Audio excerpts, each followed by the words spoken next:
Hello, everyone, and thank you for joining the MVMA for its latest installment of COVID-19 webinar updates. I'm Nicole Cass, the CE Program Manager for the MVMA, and I'll be today's moderator. A quick announcement before we get started that the content presented will be slightly different than we advertised, and that's due to the changes in the market that have happened very recently. I'm sure you all understand that during this pandemic, everything is fluid, so we greatly appreciate your understanding of this change. While I see some familiar names joining us today, I also see some new ones. So a couple of pieces of information before we get started. If you have only called in via phone and did not log in online, I will not be able to provide you CE credit, and that's because you only appear as a number and not a name, and so I have no way to verify who it is that called. Two, if you have any questions, please type them in the Q&A area. The Q&A box can be found at the bottom of your WebEx screen by clicking on the black circle that has 3 dots and choose Q&A. We are fortunate today to have joining us Mike Lormore, who is the Director of Dairy Cattle Technical Services at Zoetis. Mike is a native of Northern New York and a third-generation graduate of Cornell University's College of Agricultural and Life Sciences at the New York State College of Veterinary Medicine at Cornell. He completed his graduate studies at Penn State, the University of Pennsylvania School of Veterinary Medicine, and the Wharton School of Business. Having worked in corporate food animal practice since 1993, Dr. Lormore has extensive experience in the U.S. dairy industry as a veterinarian, nutritionist, business manager, and consultant. And joining him in this presentation will be Dr. Richard Wallace, who is a 1985 graduate of the Ohio State University. Dr. Wallace started his own mixed animal veterinary practice upon graduation. In 1987, he sold the practice and joined a 3-person team dairy practice in Door County, Wisconsin. In 1993, he became the first food animal production medicine resident at the Ohio State University College of Veterinary Medicine. And after completing a master's degree in veterinary prevention medicine, he joined the faculty at the University of Illinois as the dairy extension veterinarian. Dr. Wallace has taught several dairy production medicine courses and continues to be a lead instructor for 2 online continuing education courses that are integral for the online dairy certificate program offered by the Academic Outreach at the University of Illinois. Dr. Wallace is the past president of the American Association of Bovine Practitioners and the American Association of Extension Veterinarians. He also served for 4 years as an advisor to the board of directors for the Professional Dairy Producers of Wisconsin. In July 2010, Dr. Wallace joined Zoetis as a technical service veterinarian focusing on dairy operations. He conducts dairy support activities alongside 15 other veterinarians across the U.S. He's the senior manager for the Dairy Technical Services team covering the I-29 corridor to the East Coast. Please go ahead, Dr. Lormore. All right, great. Thanks for the introduction. Also joining us today is Dr. Marty Anderson. Marty is one of our PhD nutritionists. Oh, and I'll introduce him. I was going to introduce him before he speaks. Okay, great. We're gonna pull it all together. Yep. As was noted at the top of the program,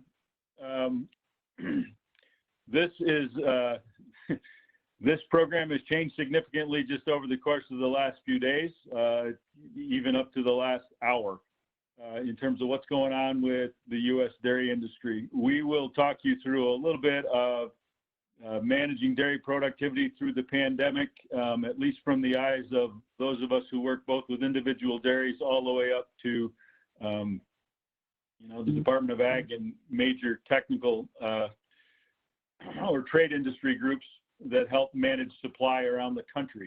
So that's where we're headed over the course of the next hour or so. We probably should have called this presentation "Expect Huge Volatility," and you'll note over the course of this conversation that we'll talk you through what some of our conversations have looked like over the last 6 or 8 weeks, and also some of the why things have been as volatile as they are and what may happen as we go forward, as well as trying to lay out kind of a game plan for how we need to approach this with dairy producers, as veterinarians with dairy producers, as we continue to move forward in what will no doubt continue to be an extremely volatile market. So with that, what we've seen over the course of the last really 45 days, 60 days in dairy markets is really unprecedented in terms of the amount of volatility. So the amount of up and down in prices in the United States over what's been a very short period of time. We'll talk through why we went down. We'll also talk through a little bit of how we've come back up over the last couple of weeks and what we see going forward. As late as February of 2020, the USDA World Agricultural Supply and Demand estimates for milk prices in the United States on an all milk basis look to be around $18.60 a hundredweight for the balance of the year. So we were looking at a very profitable year for the first time in a really long time. And as COVID set in and markets changed as a result of what happened to COVID, we went from seeing April and May milk prices in the $18 and $19 range on an all milk basis, falling back down into the $11 and $12 range, and it's bounced back up into about the $14 range now. Right now, we're looking out into June and July, and actually June milk, even over the last couple of weeks, 2 weeks, has probably come up $3, and there is actually June milk that will be sold for over $17 a hundredweight on the Class 3 market going forward. So just incredible volatility, 45% down, 90% up. About the only thing that is more volatile than milk prices in the U.S. right now are oil prices, which are completely off the charts, right? That shows a volatility index of around 270%, and coffee is a little bit ahead of milk, but it's in that same ballpark. So extremely volatile behavior in the commodity markets out there. And we always started these conversations. We've had numerous conversations with dairy producers and veterinarians and industry specialists all over the country. And as we got into this conversation, we like to describe it by the old adage, how do you eat an elephant? And of course, the answer to that question is you eat it one bite at a time. And I think what's really important, or what you'll take out of this whole conversation, is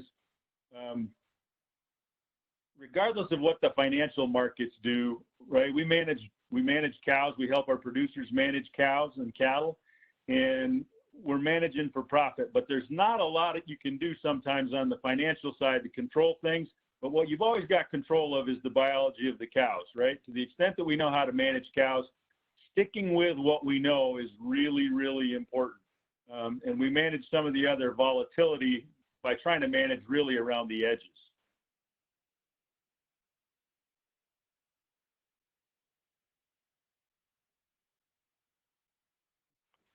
So, to the surprise of no one, the onset of the COVID-19 situation changed virtually everything. One of our colleagues that worked with us for many years, Tom Hood, was a graduate of West Point, and he taught us all the term VUCA, volatile, uncertain, complex, and ambiguous. And while Tom certainly learned that phrase in reference to military situations, I think it applies to what's gone on in the market. And oddly enough, we talk about black swans as coming and being completely unpredictable and unable to be prepared for them. And I think sometimes even when we can see them coming, we don't know how to manage them. And that certainly was the case early on in the COVID situation. So in addition to the human toll of coronavirus, which is obviously significant and hugely important in the entire conversation here, really the main aspect of managing this, COVID-19, I think, also taught us how something like a virus, who really doesn't care what goes on in the market and doesn't have any particular enemy, it'll take anybody that shows up. That outbreak really showed how integrated supply chains are around the United States, and that's caused massive disruption in supply chains and distribution systems, which has brought about the price volatility we've seen in world markets. Maybe the only one that wasn't a result of coronavirus was the decision between the Russians and Saudi Arabia to start an oil price problem at the same time. So in the United States, relative to food services and relative to the dairy industry, we've seen a shift from about 50% of dollars being spent on food services and 50% of dollars being spent on retail food purchases, to a point where we've got much heavier reliance on retail food, AKA grocery store disappearance of food.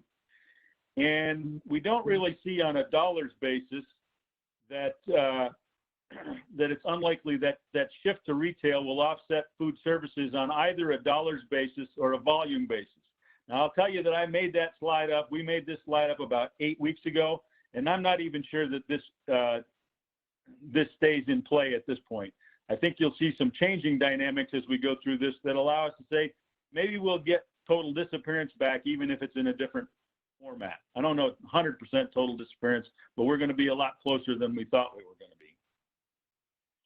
One of the other challenges that hit us at the same time that we had the onset of the coronavirus situation was we had the normal spring flush that we see across the United States every year. We like to think in dairy that we keep things pretty level and everything's even on a month-to-month basis, but reality is that doesn't happen. We do always get a spring flush, and it was looking like it was going to be an extremely strong spring flush relative to what we've seen over the last couple of years. And that spring flush really would peak out in another 3 weeks or so. So that was there, and that made what was a very rough situation in mid-March and early April even more daunting to manage at the time.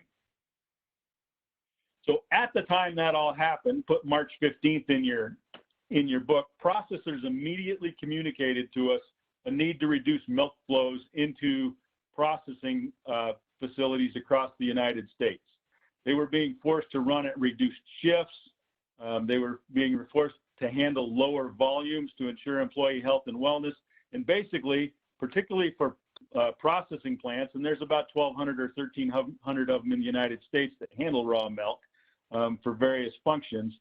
Of those 1,300 plants, a bunch of them are dedicated to producing products that are solely useful in the food services industry, and the food services industry basically shut down.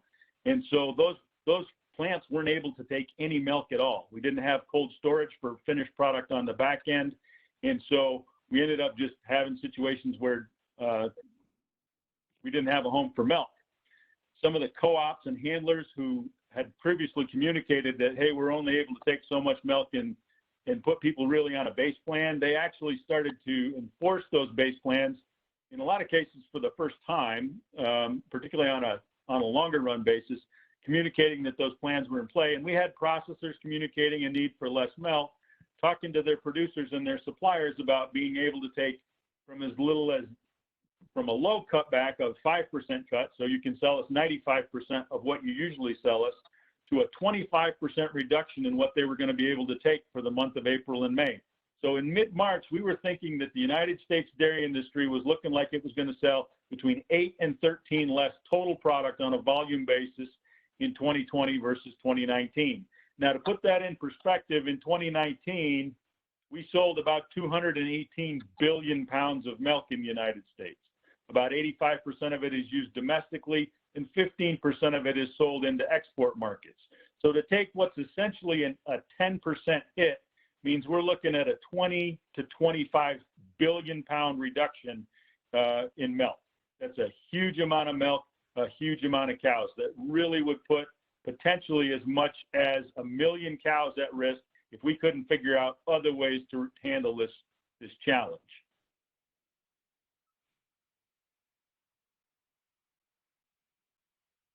So why was dairy hit so hard, and why was it hit so rapidly? And really the one thing you've got to take in mind up front is, obviously you guys all know, milk has to come off those dairies every 48 hours. It has extreme perishability, and our ability to store it really isn't there, right? We can only store what goes into a silo, and then and from there it's got to go through the plant, so we've got to dump it. And what we saw was a dramatic, basically a 90 to 100% reduction in the food services demand in the United States. That's restaurants, that's Cisco's, school programs, industrial uses, or other industry use. And that demand was near complete in mid-March. And for every $10 that we lose in food service in the United States, it's offset by about a 3% increase in grocery store sales.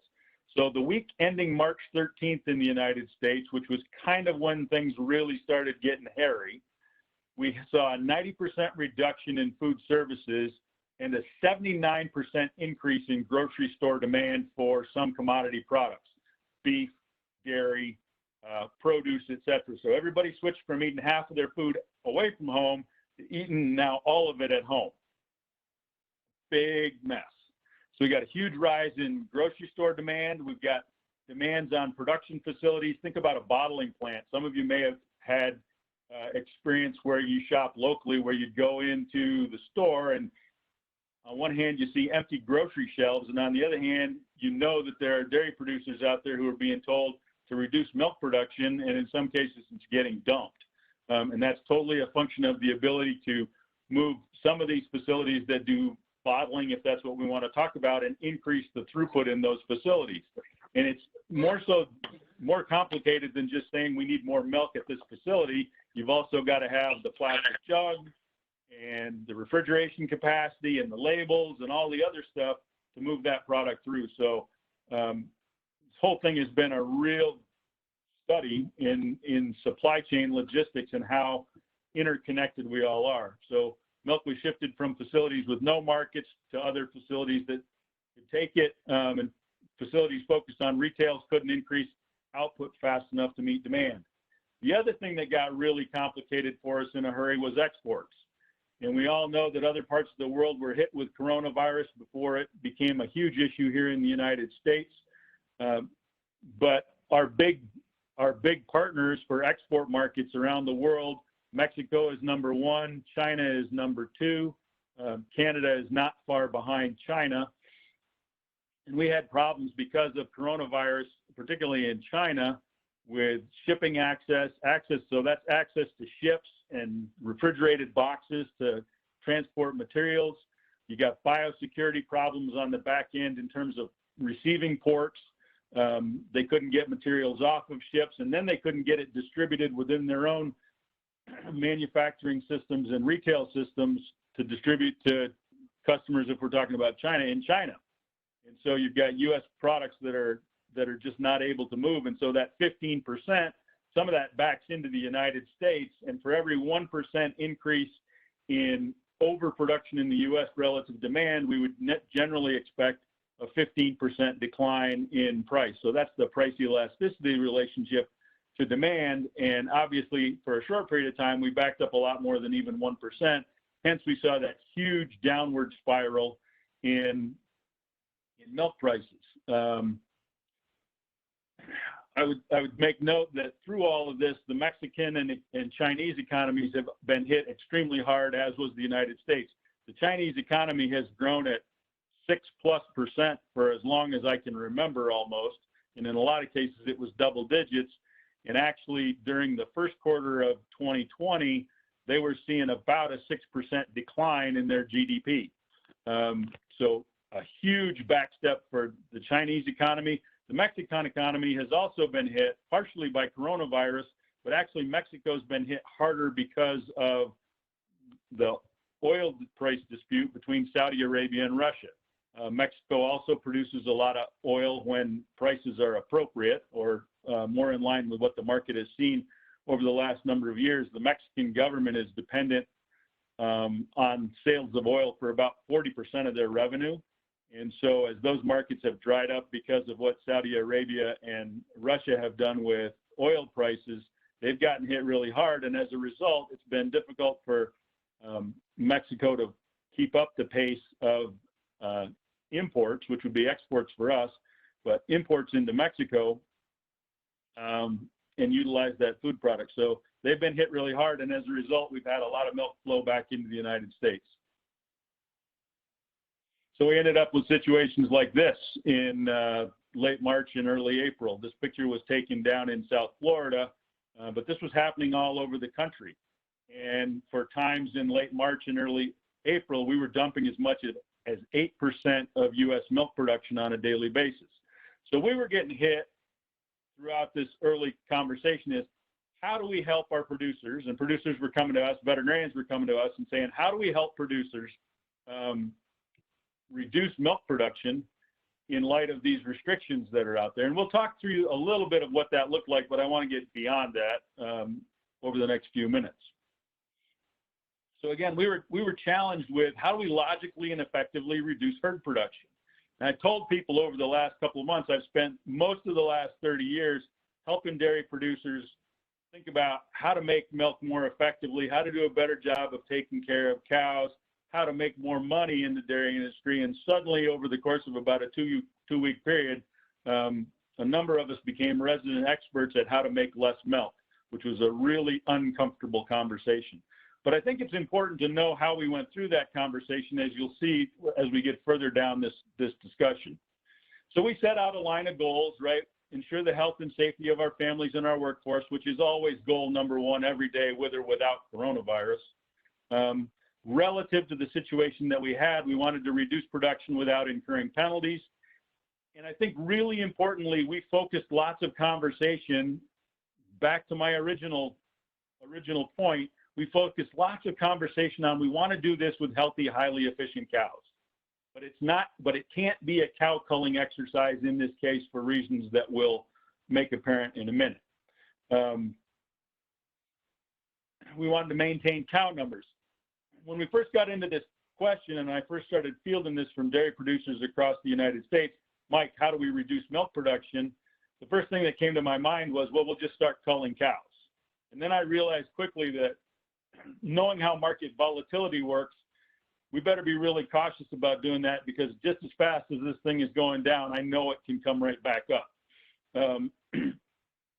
based on logics, logistics, and how things work out in the marketplace. And so we really made a dedicated effort to come up with strategies that allowed us to reduce milk production to meet those restrictions that we had while still maintaining cow numbers, knowing that when we get to the other side, whenever that is, and I don't think we're there yet by any stretch of the imagination, we'd be positioned to reestablish business operations and increase milk flows to the extent that handlers would allow us. Ultimately, we wanted to communicate to people that they need to be flexible and nimble should restrictions change, and that's exactly what we've seen over the last 2 weeks.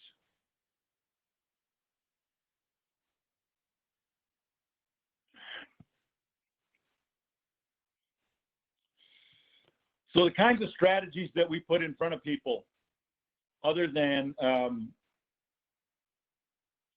culling cows, really is outlined here. First and foremost, we talked to them about reducing milking frequency, and a lot of dairy producers jumped on this very quickly. They went from 3x to 2x, and that got them, at least for the impacted cows, down about 7 or 8 pounds per cow per day. There was a long discussion in the industry about drying cows off earlier. We took a rather measured approach to this because of issues associated with extending dry periods beyond 70 days really does significantly increase. It probably doubles or triples in most cases the risk of removal from the herd in the first 60 days following the next calving due to metabolic disease and pressure. And that really is all related to the ability to keep weight off of cows when they stand dry for long periods of time. It's really, really hard to get dry cow rations down so low in energy that those cows won't gain weight if they're going to stand dry for 70 to 120 plus days before they come back into milk. We've moved quite a bit of milk into calf feeding programs, actually, up to 3 gallons a day, and we've had people considering feeding calves milk. You know, usually it's in the 50-day range. We've had people at 70 days, 90 days, and planning to go farther than that. How that will play out going forward, because we've also had changes in the market now, we'll have to wait and see. We've had discussions about reducing energy density of rations, which was not our first choice. And I think to those conversations that we've had, what we're seeing now is as co-ops are starting to come back, processors are starting to come back and say, no, we need more milk, is places where they did this and made significant ration changes, they're having a hard time getting those cows back up on milk production. Limiting feeding milk back to cows, which was not our favorite because of the sanitation issues, handling issues, feed bunk cleanliness, and feed heating. We know people have done it. and eliminating overcrowding. It was a great excuse for us to have the conversation about eliminating overcrowding. We actually doubt that it did a whole lot to decrease productivity, but hopefully it improved cow comfort and improved the productivity of the cows that were left behind. So we talked about how this thing came down, and you saw on the graph that I started with that once it came down, after a couple of weeks, it started popping back up over the last 2 weeks, and not just a little bit, right? It went down, again, it went down $5 or $6, and it's come back $3 or $4 here just over the last 10 days or so. So what changed? And I think the big takeaway here is that market interventions matter. And I want you to remember as I talk through some of this, market interventions matter, but they don't last forever. And they've just started. So USDA, through that $16 billion that they had in direct producer support, a chunk of which has come to the dairy industry, they put together the Dairy Box Program, which is the purchase of finished goods to help supply. You know, we've got 20 plus million people unemployed in the United States right now, which is the highest it's been since the Great Depression, worse than the Great Depression, actually. So they put $317 million into immediate purchases. And I think this is where that volatility conversation comes in, is when producers are told up front, we don't need, we need you to produce less milk. And then they suddenly, USDA steps in and said, no, we want to buy a whole bunch of finished product. And the flow has already declined. And so they start to pull stuff out of inventory, and suddenly they realize that they may not have the finished goods they need. That drives prices back up in a big hurry. And so the goal of one of the USDA programs is to spend $317 million a month between now and June 30th to buy finished goods. 60% of that $317 million is going into the purchase of fluid milk. So that's a huge move and has pulled prices back up significantly. There's also another part of that program that's going to dedicate another $120 million per month in market purchases, extending out over the next 4 to 6 months. We've got $2.9 billion in direct payments to producers coming up. Those checks will probably be written in early March. Those are up to $125,000 per commodity and a $250,000 limit per facility, unless they're under partnership or LLC structures. And all of these programs have come together really over the last week or so. This change in the $250,000 limit, the first time I saw that was like 2 or 3 hours ago. So things are moving really fast. And we've also got the DRP payment program. And this is a good one because we've talked to producers a lot about making sure they're protected both on what they sell as well as what they buy. And in January of this year, when milk prices were looking for the year like they'd be north of $19, we had a lot of producers who elected not to participate in the DRP program this year. Like 40% who participated between 2018 and 2019 elected not to participate in 2019 and 2020. So they didn't protect themselves and exposed themselves to variance in the cash markets, and that really hurt them. They were too bullish that nothing could go wrong and didn't participate. But for those who did participate, it looks like they're going to net back $1.81 per 100 on near-term payments, and they look to be well protected even though the markets have gone down on them. Between the 181 DRP payments and any other hedges they may have, as well as direct producers, at least for producers who are covered by the program, which is up to about 235 cows, a lot of those folks should be not in as terrible condition as we might think based on the cash market dynamics. So market interventions matter. I think it's important to remember, though, that these market interventions, they're kind of one-time or short-term interventions. And much as they have pulled milk prices back up $3 or $4, as I said, over the last couple of weeks, at some point those intervention programs are going to dissipate. Their market impact will get smaller and the payments will dissipate. And it's likely that much as we've been pulled up, I expect to see a bit of a slide back as the influence of these interventions slow down. So July milk, August milk, they've been pulled back well into the $17 range at this point for class 3. My expectation is that will soften as we get towards the end of June. So let's talk a little bit about what's changed in terms of food dynamics. And this is year over year changes in milk production on a weekly basis. And so what we've got here above the zero line is this is U.S. restaurant and grocery sales versus the prior year, so versus 2019. This is the week ending March 8th, March 15th, down through the end of April, April 26th. And what I want you to note is, again, I made mention before, we had a massive, around the 10th, 15th of March, we had a massive increase in grocery sales, plus 77% there for the week ending March 22nd, according to this data set, with a 66% decline in food consumption on a restaurant sales basis.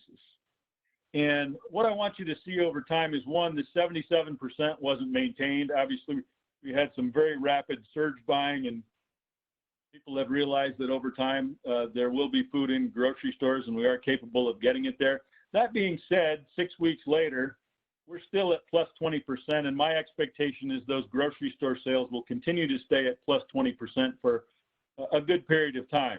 The flip side of that is we're doing far better now in terms of restaurant sales.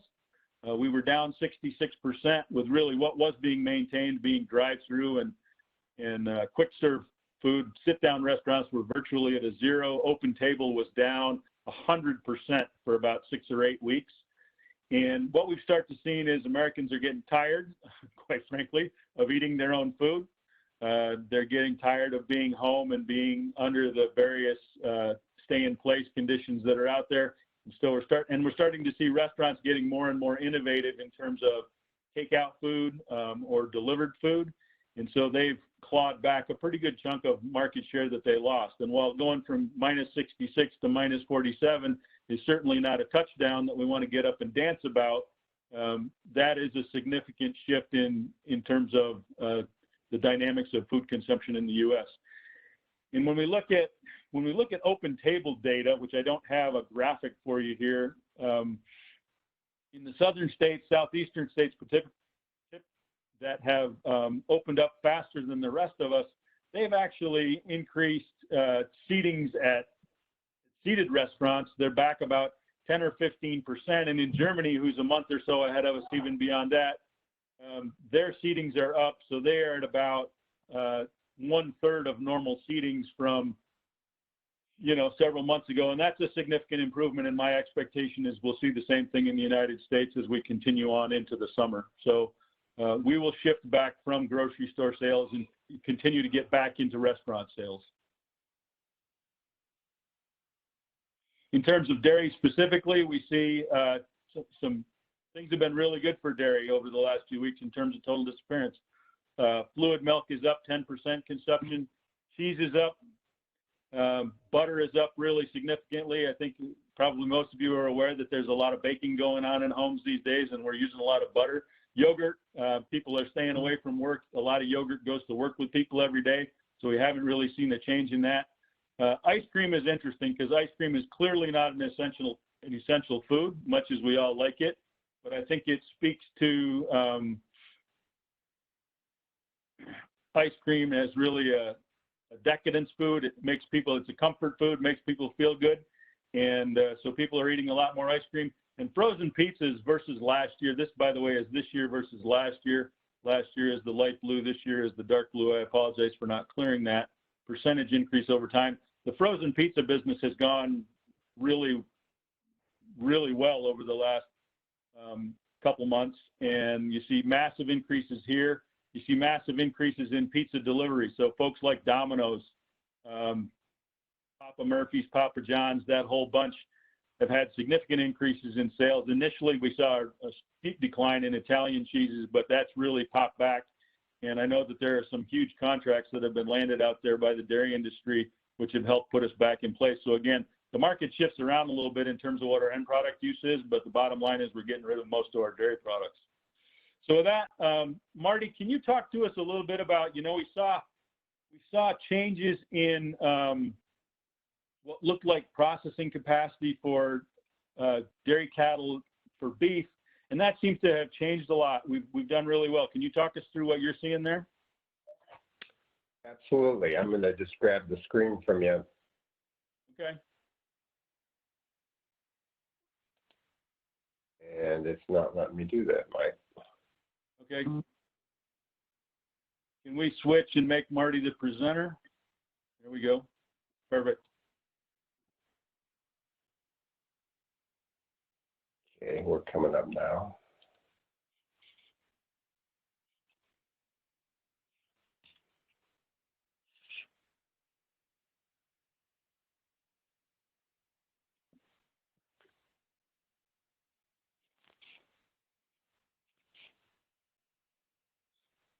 Can you see it yet? Yes, just put yourself in presentation mode.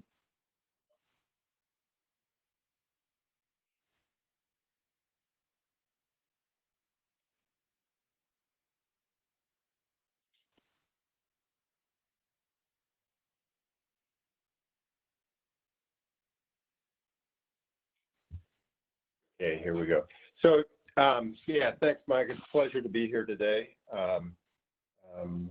Just wanted to talk a little bit about what's going on in the cattle market. Mike's already presented. We already know what dairymen are going through with some milk price drops, some allocation challenges.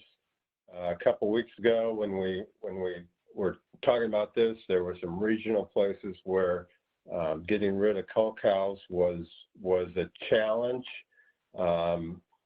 And so we wanted to take a look at that market. But before we do that, I also want to, and this will be an important consideration if we have producers that are thinking about feeding cows, is that we also know that our corn prices, our corn markets have done the same thing.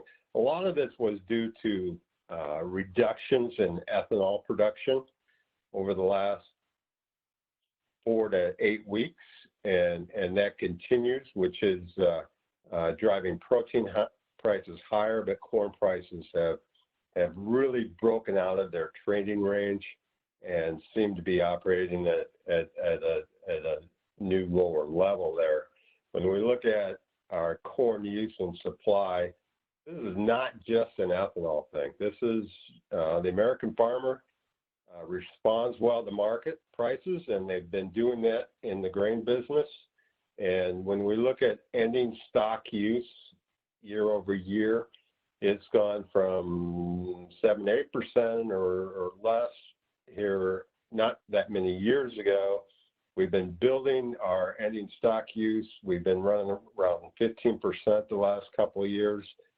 With this ethanol production slowdown, we're now forecasting about a 22% carryover. So about 22% of our crop will be stored through the remainder of the year. So there's not a lot of hope for corn prices or corn markets to go up.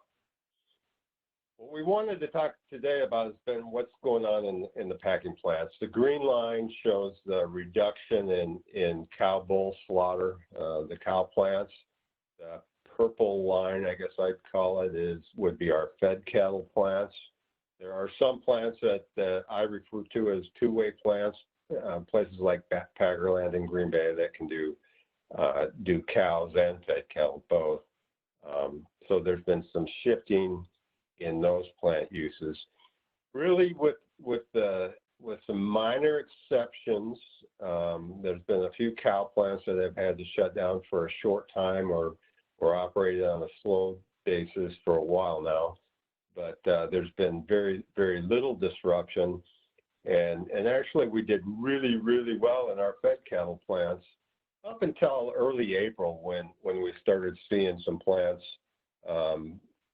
get slowed down because of COVID-19 primarily.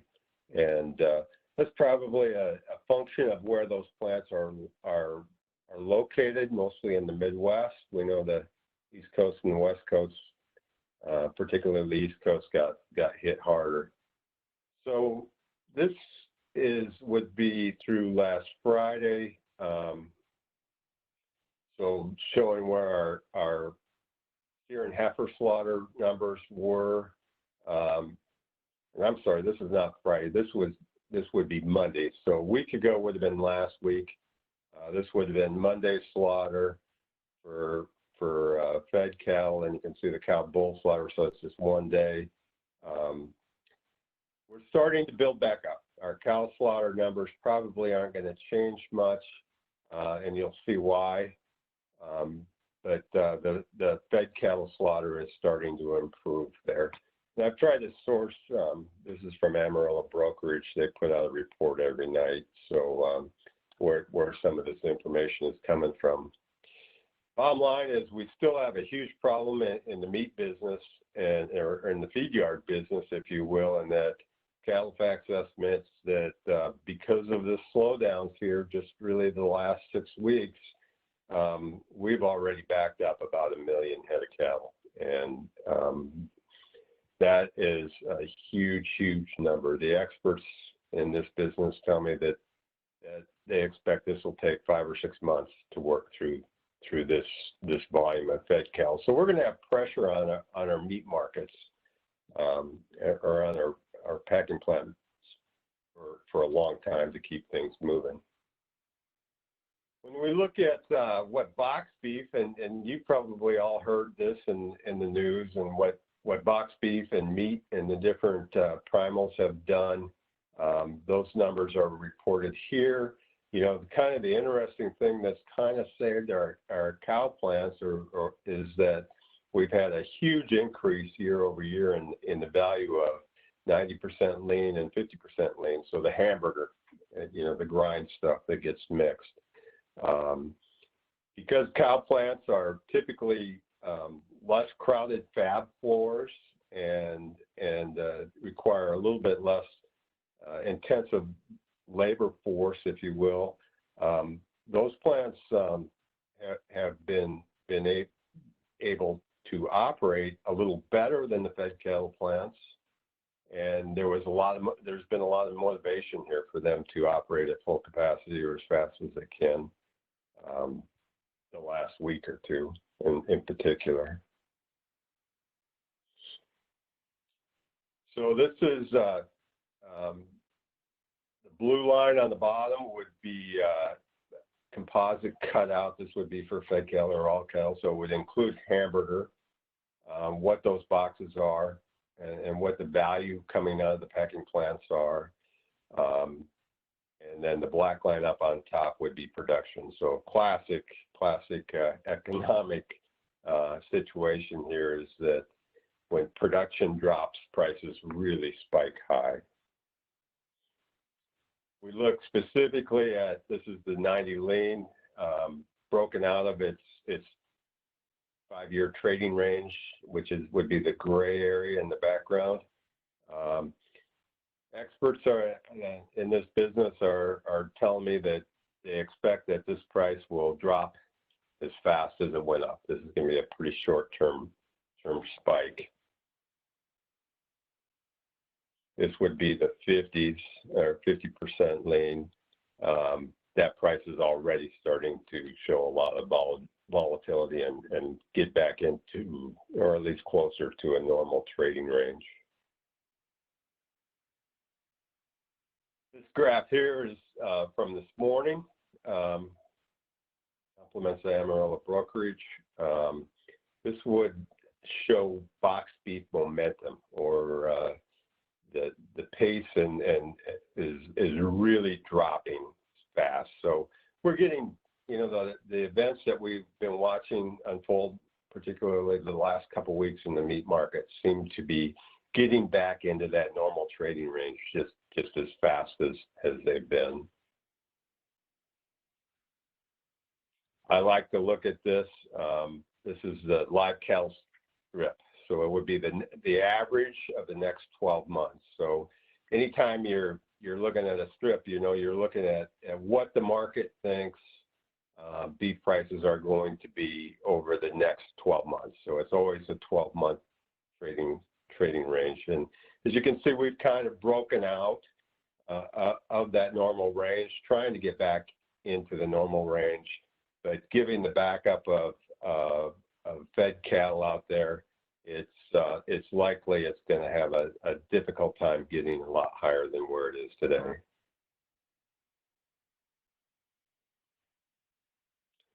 So that's our meat summary situation. We all know what milk prices have done and what's happening there. Corn prices probably, you know, at least the experts are telling us are broken out to a lower trading range, are going to stay that way. Protein costs are going to stay high until ethanol production starts up again, and we see distillers putting pressure on that protein market, especially in other areas of the country, in the fed cattle and the pork side, where some stuff can get used. Fed cattle are backed up. It's going to take a while to work through those. Cow plants have done pretty well, and high hamburger prices or high grind prices have been driving that. Meat sales perhaps starting to slow from the last couple of weeks spike that we observed, that getting back into that normal trading range. And the futures indexes are showing that we're going to be at least in the lower trading range for a while, and may have a hard time getting back in the real near future anyway. So when we talk about producers' options on cull cows, and Dr. Longmore talked about probably not having the need to reduce cow numbers, but we also need to consider cows that are in the normal process of their cycle. You know, low prices for really thin, kind of bone-in, poorer end cows are out there. 30-35 cents is what I see in my local area. Big cows are in that 60 to 65 range. If a producer is considering feeding those cows and trying to get some condition on them and hoping for a better market, I forecast that it's going to be about $2.80. It's going to be different depending on where you are, and every farm is different. And a cow is probably capable of gaining 3 or more pounds a day, which means your cost of gain is 85 cents to $1, which is, you know, if it's a cow that's in that upper value, in that 60-65 cent range because of her condition, you're still going backwards. If you can move cows from that 35 cent range up into that 65 cent range, that might be worth consideration, though. Probably should be looking at those really thin cows and asking, why are they that thin? Potential advantage to the dairyman is that we can add some value in a pretty short time, and we can also market some feed and some yardage and some labor that way. Probably one thing that we should consider is that beef cows will start coming to the market in September, and typically that market will lose about 25 to 35% between September and December. So we won't want to hold on to cows too long. So with that, Mike, if there's any questions, or if you want to do those later, be happy to take them. Yeah, we can move to take the questions later, Marty. Let's hand the ball. Dick, do you want to run the computer there? Yep, Marion, just need to give me access now.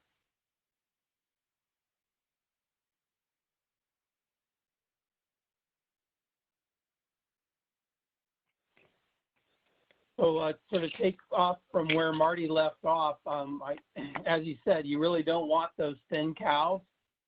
And so it's been never more important than now to have healthy cows. When we think about the volatility of what we're going to see going forward here, efficiency is really the key. And if you don't have efficiency in the face of volatility, we're going to struggle a little bit. So what happens when we're not doing as volatile markets, we can hide a little bit of our inefficiencies, and from a profitability standpoint, you can kind of hide that a little bit.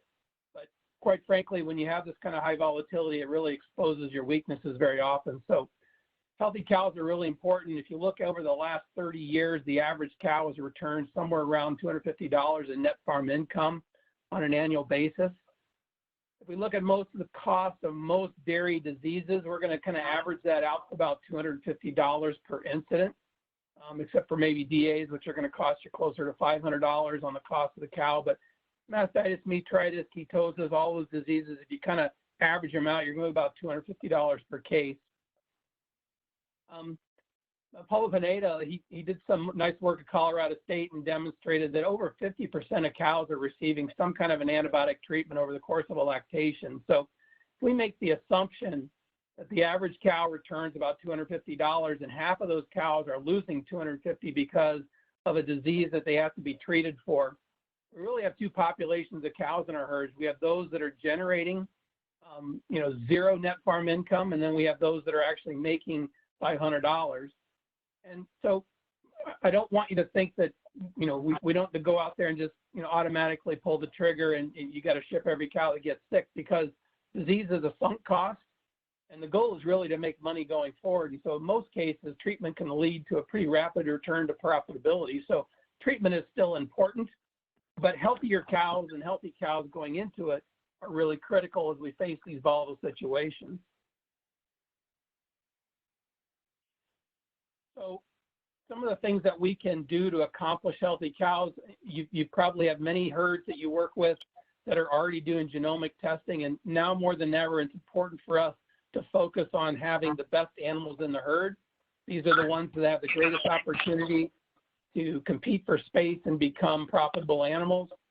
We've got some genomic tests such as Clarified Plus, where we can really focus on having healthy animals and healthy herds, and really avoiding those cows that generate disease. Certainly high efficiency in the reproductive performance area is important. Reducing that age at first calving is to kind of decrease those days on feed and improve our cash flows, and making sure that, in the lactating herd that we're doing a good job so we don't have a lot of those low-end cows at the late stages of lactation. So good fertility programs are, again, never more important than now, because if you don't have an efficient reproductive program in volatile milk times and you can't respond as quickly to a drop in milk production or a drop in cow prices that you aren't expecting. Disease prevention is also very critical. And so whether you're looking at using some selective dry cow therapy programs, certainly you need to evaluate having a good, strong dry cow program, because those cows that calve in with mastitis are more likely to be culled in the first 30 to 60 days after calving, and that's going to generate you an inefficient program from moving that cow through the dry period, as well as vaccination programs. So losing calves is not great from a health standpoint, but it's also not great when you're trying to maintain your herd size and generate enough offspring. And that goes for the lactating herd as well, making sure that we don't have respiratory disease or other reproductive failures that might occur. So good vaccination program is also important. Many of you probably have seen the financial drivers study that Zoetis has conducted in partnership with Compeer Financial. And when we look at the data and look at the drivers that drive financial success on a dairy based on net farm income, we have our three positive financial drivers: energy-corrected milk, 21-day pregnancy risk, and heifer survival. And these R-squared, or these R correlation coefficients that we have here, they might seem low to you when you look at a 0.18 correlation of energy-corrected milk to net farm income. But keep in mind that we've already removed herd and year from these evaluations. And so obviously different herds are more profitable than other herds. So if you eliminate that from the model, and then we know years are different. This year is obviously going to be quite a bit different, but we've had several years in a row of some pretty steady low milk prices and low profitability. But you remember 2014 was a very high year. So the point is, you take those years out of the model and you just look at the factors that are leading to milk or high net farm income. You can see that these are the six factors that really drive in there. We'll talk a little bit about age at first calving. And then what we did was we split this data up into the herd years that were the best third and the herd years that were the worst third. And so you can see that in the best herd years, energy-corrected milk at a correlation of 0.18 to net farm income, those best third years were about 93 pounds of milk, compared to the worst third of those herd years, which was down at 73 pounds of milk.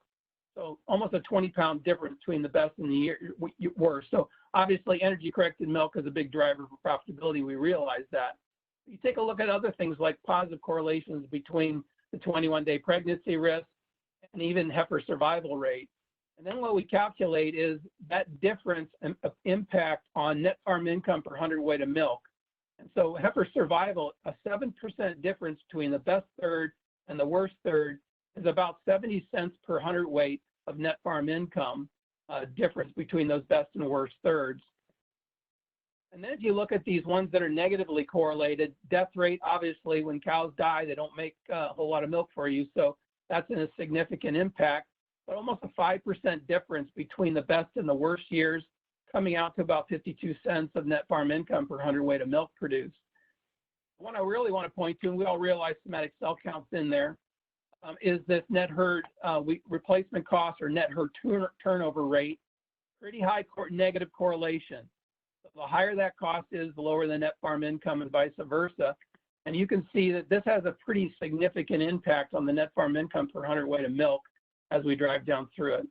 I didn't mention the age of first calving, but we don't really have that in the model at this point in time yet. But you can see that, again, efficiency in the heifer reproductive program, these worst third herd years, almost 25 months at age of first calving, and closer to 22 months on the best third herd years. So back to the concept of having efficiency and reducing the variability in how you produce milk and how your producers are producing milk is going to help us from that standpoint.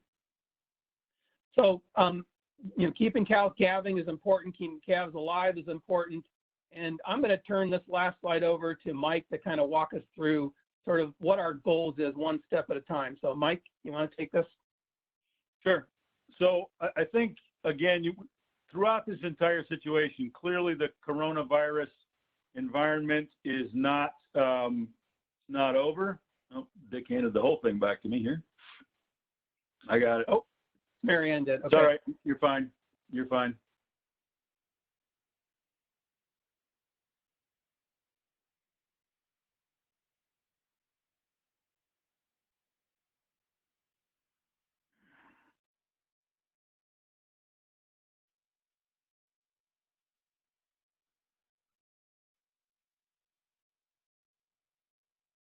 Oops, wrong guy. All right, well, there we go.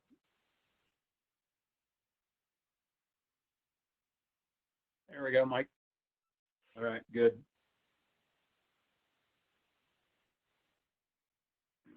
So if we think about, again, we talked early on about having goals as we went into this conversation, right? And it was about keeping employees and families healthy and making sure that we stayed nimble. And I think that goal still applies. The coronavirus situation is not over by any stretch of the imagination. I think we're going to see it come and go in waves, and that's going to influence markets. Marty talked about what's gone in the beef cattle market, and you saw huge volatility there. We've seen the same kind of volatility in U.S. milk prices, and much of that is being driven by near-term purchases by government food programs, and how that game plays out over the course of the last 6 months of the year, I think remains to be seen. So I think it's important to stay nimble and be flexible and agile and make sure producers stay in the same spot. It's really not about winning the battle this year. It's about staying in the game. I think we probably have been through the lows, right? We've seen massive volatility, again, in both beef and dairy prices. We're seeing it in other places, but that's starting to stabilize. We'll still see up and down, but the amplitude of those changes probably won't be what we saw initially.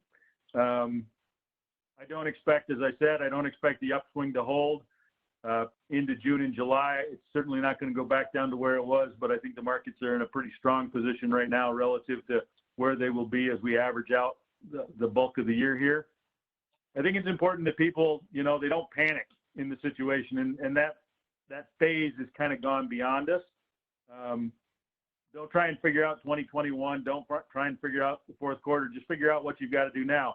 I had some producers from Minnesota a couple of weeks ago on a call, and they said, Mike, if you could tell us one thing that we should be focused on right now, what would it be? And I'd say, you guys have had a couple of really tough years in forage production. I'd really be focused right now as we get into the early part of the season on making sure you do the best job you can of maximizing forage quality and yield. this year. So stay focused on the basics, which is really what this is all about. Again, biology of cows doesn't change, and what makes good herds doesn't change. But right now, we really need to make sure we've got healthy cows.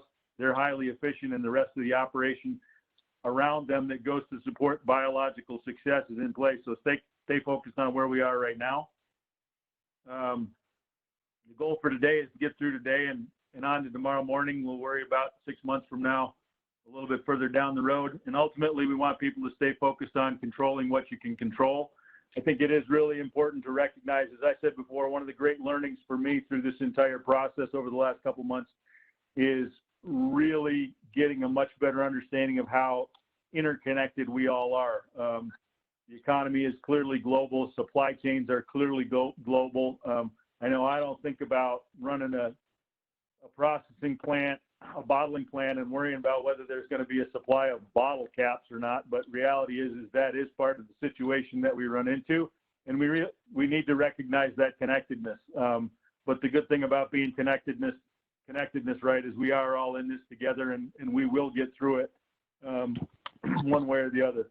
So with that, I think we will open it up for questions now. You can enter questions in the chat box if there are some there that I haven't seen as we've gone through. Somebody can read those off, and we'll manage those, or we'll take live questions if you want to do it that way. Yeah, so as he said, if you do have any questions, you can type them in the Q&A area or the chat. And while you're taking the time to type, I didn't have the opportunity. I misunderstood. I thought we were going to cover dairy and then beef, but I just want to make sure I acknowledge Dr. Marty Anderson, who's the senior nutritionist with the Beef Strategic Technical Service Team and Zoetis, and that he consults and assists cattle operations, feed manufacturers, livestock nutritionists, and veterinarians with various aspects of their businesses. So I just wanted to make sure I acknowledged him. So we have any questions? People are saying thank you, that it was very informative for them. Give people just. I know it is not what most of us went to veterinary school thinking we were going to have to think about. Yes.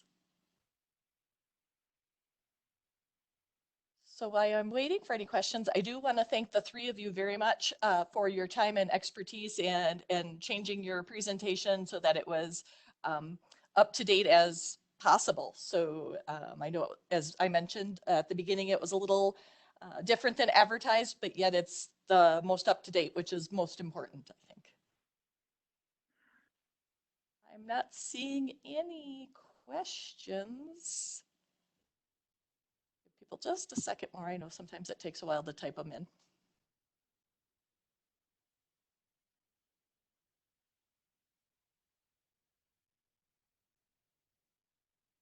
All right, I'm not seeing any questions. So again, thank you guys very much for your time, and thanks to all of the MVMA members who participated. We greatly appreciate it. Everybody have a great day and stay safe. Thanks for the opportunity. Everybody have a good day. Stay safe.